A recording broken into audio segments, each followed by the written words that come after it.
Ce qui fait le charme de l'oiseau, c'est son chant, ou plutôt son cri. Le moineau pépi, le canard cancane, la poule caquette, le jerrycan et le pigeon roucoule, à moins qu'il sache nager. Le chant, c'est l'ADN, la carte d'identité. Pour vous restituer le chant de ces oiseaux, j'aurais pu pour chacun utiliser la peau. Ce n'est qu'un postulat.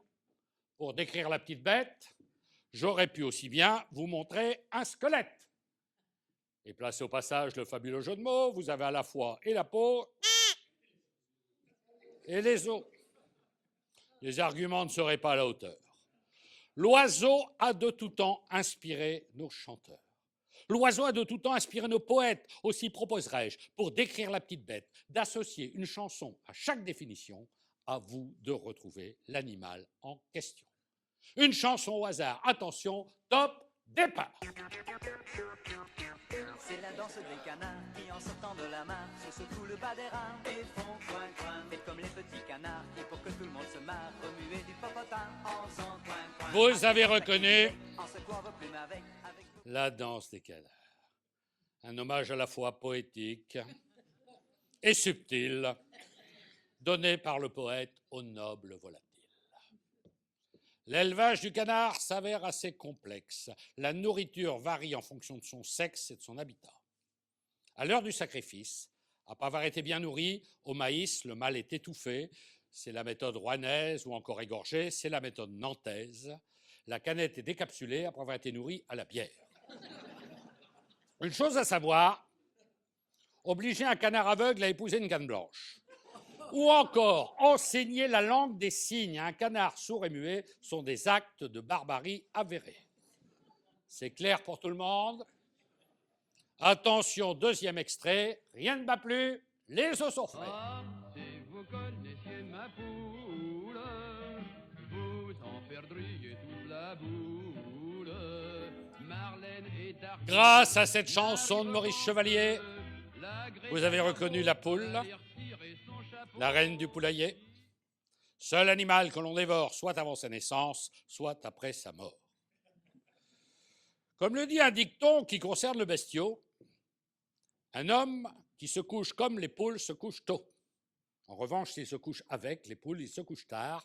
Et le lendemain matin, en sortant du plumard, il se rend souvent compte que la poule en question n'était en fait qu'une dinde qui cherchait un pigeon.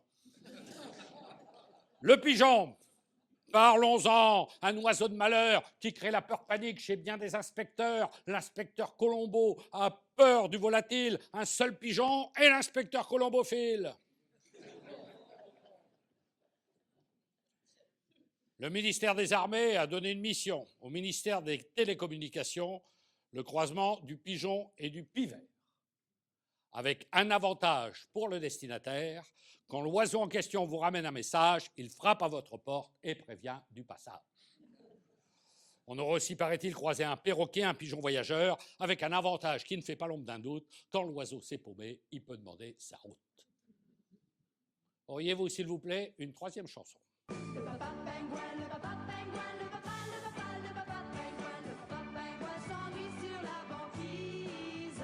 Chef-d'œuvre de l'Eurovision, le papa pingouin. Un symbole de douceur que certains peuvent confondre avec le ramoneur, bien que les deux bestiaux n'aient vraiment rien à voir. Si le pingouin est tout blanc qu'une queue noire, le ramoneur, lui, est tout noir, avec une échelle sur le dos, c'est fini. Si j'avais eu le temps, j'aurais pu aussi vous parlez de l'hirondelle, un oiseau qui ne se gratte que d'un côté, d'où son nom d'oiseau migrateur. De la corneille, une esthète qui aime les corbeaux. J'aurais pu vous parler d'un oiseau qui ne voit rien et n'entend rien, la mouette, d'où l'expression connue. Elle est sourde, et mouette. Du pan, oiseau trotskiste, qui à l'heure de sa mort n'aura fait que chanter le nom de son mentor. Léon! Léon! Léon! J'aurais pu au passage vous parler de la grue, instrument de levage. Si le levage a lieu sur le trottoir, la grue prend alors le nom de morue, morue qui nous ramène illico macro et fait ainsi le lien des poissons aux oiseaux.